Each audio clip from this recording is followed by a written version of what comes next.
لوگ یہ بھی کہتے ہیں کہ جی بندہ مر گیا تو اب جو ہے اسے تو کوئی چیز نہیں پہنچتی. جو یہ سارے ثواب کی محفل کرتے ہیں, ہم یہ جو لنگر کا اہتمام کرتے ہیں, یہ اپنی مرضی سے نہیں کرتے بلکہ اس میں بھی جناب رسول اللہ کا فرمان موجود ہے.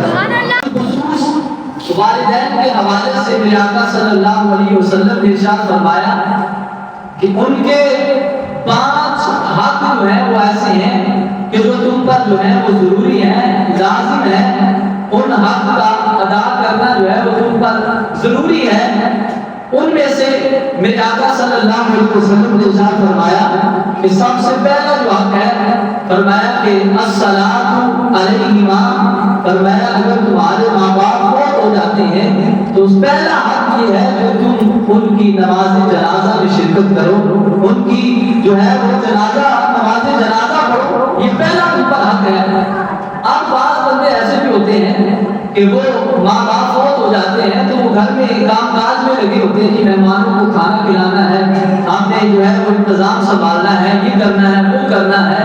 تو وہ کئی تو ایسے ہوتے ہیں کہ وہ ماں باپ کے جنازے سے بھی معلوم ہو جاتے ہیں, اور کئی ایسے ہوتے ہیں کہ جو یہاں پہ موجود ہی نہیں ہوتے, وہ کہیں اور ہوتے ہیں, کسی اور جو ہے وہ ملک میں گئے ہوتے ہیں. وہ اپنے ماں باپ کو گندہ بھی نہیں دے سکتے, اپنے ماں باپ کے فوت ہونے کے بعد ان کو لحد میں بھی نہیں اتار سکتے, اور پھر ان کا جو ہے وہ چہرہ بھی نہیں دیکھ سکتے. ایسے بھی بندے موجود ہیں.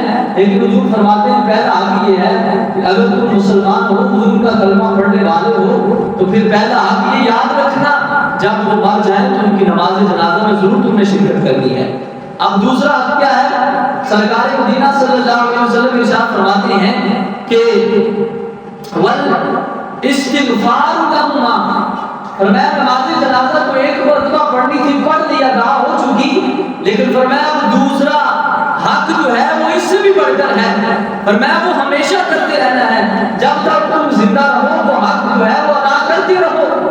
اور وہ کیا ہے؟ فرمایا استغفار لہما, فرمایا ان کے مرنے کے بعد ان کے لیے دعائے مغفرت تم نے ہمیشہ کرتے رہنا ہے, ان کی بخشش کی دعا جو ہے تم نے ہمیشہ کرتے رہنا ہے, ان کو بھول نہیں جانا, ان کے لیے تم نے بہت زیادہ دعائیں کرنی ہے.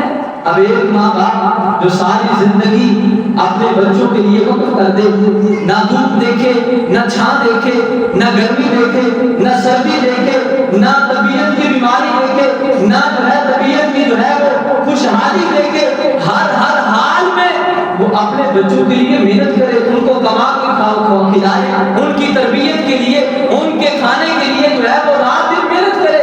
لیکن جو وہ باپ جب مر جائے, جب وہ محنت کرنے والی ماں مر جائے اور ایک بندہ اٹھ کر یہ کہے کہ مریا مردود نہ فاتحہ نہ درود, تو ایسی بات نہیں ہے. میرے آقا فرماتے ہیں جب وہ مر جائے تو فرمایا کہ والاستغفار لہما, ان دونوں کے لیے ہمیشہ تم نے بخشش کی دعائیں کرتے رہنا ہے.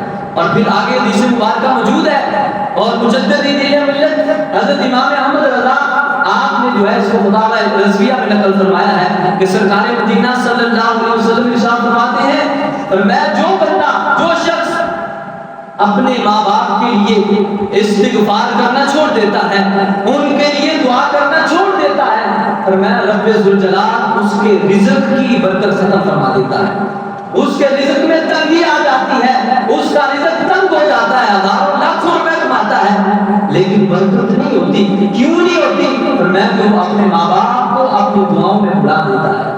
فرمایا دوسرا حق یہ ہے کہ ان کی استغفار کرنی, ان کے لیے بخشش کی دعا کرنی ہے. اور حضور فرماتے ہیں تیسرا حق کیا ہے؟ فرمایا کہ اکرام صدیقہما, فرمایا ماں باپ تو فوت ہو گئے ہیں لیکن جو ان کے دوست ہیں, جو باپ کے دوست ہیں, جو ماں کی سہیلیاں ہیں, فرمایا ان کے مرنے کے بعد ان سے اچھا سلوک کرنا ہے, ان کا اکرام کرنا ہے, ان کی عزت کرنی ہے, ان کا احترام کرنا ہے. فرمایا اگر باپ فوت ہو گیا ہے تو اس کا جو دوست ہے, فرمایا اس کا جو ہے وہ احترام کرو, اس کے ساتھ عزت سے پیش آؤ. فرمایا یہ تمہارے باپ کا تم پر حق ہے. اگر تمہاری والدہ فوت ہو گئی ہے تو جو تمہاری والدہ کی جاننے والی ہیں, جو ان کے ساتھ جو ہے وہ تعلق رکھنے والی تھی, فرمایا ان کے ساتھ حسن سلوک رکھو, یہ تم پر حق ہے.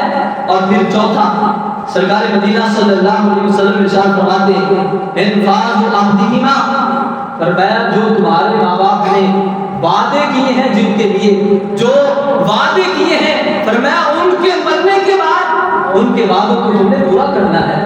جب تم وعدے پورا کرو گے تو گویا تم اپنے ماں باپ کی رضا حاصل کر رہے ہو, تو اس سے تمہارے ماں باپ راضی ہو جائیں گے, اور جب تمہارے ماں باپ راضی ہوں گے تو رب ذوالجلال کی ذات بھی راضی ہو جائے گی. اور پھر 5ویں نمبر پر سرکار مدینہ صلی اللہ علیہ وسلم ارشاد فرماتے ہیں صلۃ الرحم التی لا توصل الا بہما. فرمایا جب ماں باپ وصال کر جائیں تو 5واں حق یہ ہے, فرمایا جن سے رشتہ جوڑنے کا, جن کے ساتھ صلہ رحمی کا جو ہے وہ حکم دیا گیا ہے, جن کے ساتھ معاملات رکھنے کا حکم دیا گیا ہے, فرمایا ان کے مرنے کے بعد یہ نہ ہو باپ مرا تو تم چاچوں کو بھول گئے, باپ مرا تو تم جو ہے وہ دادا کو بھول گئے, باپ مرا تو باپ کے جو ہے وہ تم عزیزوں کو بھول گئے, اگر ماں مری تو تم جو ہے وہ خالوں کو بھول گئے, تم جو ہے ماں کے رشتے داروں کو بھول گئے. اور میں ایسا نہیں کرنا, بلکہ ماں باپ فوت ہو جائیں تو جو ان کے رشتے دار ہیں, جو تمہارے بھی رشتے دار ہیں, فرمایا ان کے ساتھ تم نے صلہ رحمی بھی کرنی ہے, ان کے ساتھ محبت بھی کرنی ہے, ان کے ساتھ جو ہے وہ تم نے تعلق بھی رکھنا ہے. اور ماں باپ کے جو جاننے والے ہیں, جو عزیز و اقارب ہیں, جو رشتے دار ہیں, فرمایا ان کا حیا کرنا, ان کا ادب کرنا, ان کی عزت اور احترام کرنا, فرمایا ایسے ہی ہے جیسے تم اپنے ماں باپ کی عزت اور احترام کر رہے ہو. تو یہ سرکار مدینہ صلی اللہ علیہ وسلم نے 5 جو ہے وہ حقوق جو ہے وہ بیان فرمائے ہیں. اور یہ بات یاد رکھیں, آج کچھ لوگ یہ بھی کہتے ہیں کہ جی بندہ مر گیا تو اب جو ہے اسے تو کوئی چیز نہیں پہنچتی, اب اس کا نامہ مال جو ہے وہ بند ہو گیا ہے, اس کا کھاتہ کلیئر ہو گیا, وہ جو مرضی تسی کرتے رہو, انہوں کچھ نہیں پہنچنے والا. پاویں قرآن پڑھ کے سنائی جاؤ, پاویں انہاں واسطے سارے ثواب دیا محفلاں کری جاؤ, انہوں نے کچھ نہیں پہنچتا, کوئی فائدہ نہیں ہوتا. ہم کہتے ہیں کہ تم بغض میں آ کر, حسد میں آ کر سرکار مدینہ صلی اللہ علیہ وسلم کی حدیث کو نہ بھول جاؤ.